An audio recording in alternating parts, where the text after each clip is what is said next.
that this is an address by the Prime Minister of Senegal, which has sent shockwaves across Africa. In his remarks, he delivers a strong defense of African sovereignty while directly confronting Western powers. To fully appreciate the context and significance of his statements, we will now listen to the complete speech. Removing sitting presidents, simply removing individuals in order to extract them and then subjecting them to your own version of justice is not truly democracy, especially if it is to be properly understood in terms of international law. Which war has been won? None. No war has been won.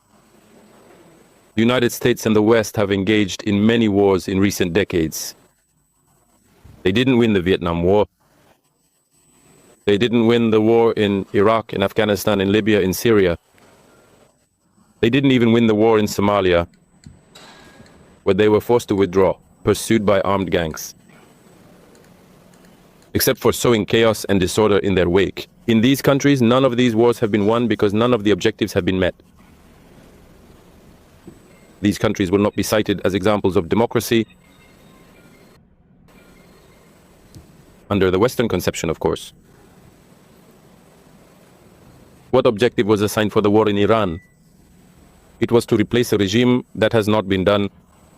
The same regime, in its most radical and harshest version, will continue, and the United States is forced to talk and negotiate with this regime. Reducing Iran's ballistic capabilities, that has not been achieved. Forcing Iran to renounce all nuclear programs, both civil and military, is not an achieved objective. None of the objectives have been met. And yet, the world is plunged into a chaos that nothing justifies. Mr. Trump is not a man of peace, he is a man of world destabilization.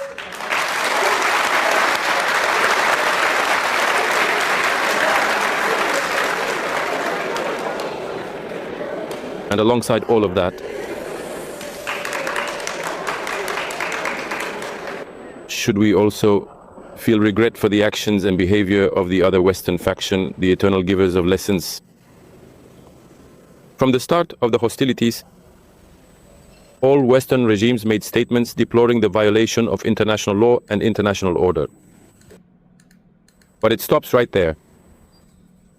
And to soften and justify themselves to their boss, they must nevertheless add that they rejoice that leader Khamenei was executed, since he is a dangerous terrorist who oppresses his people.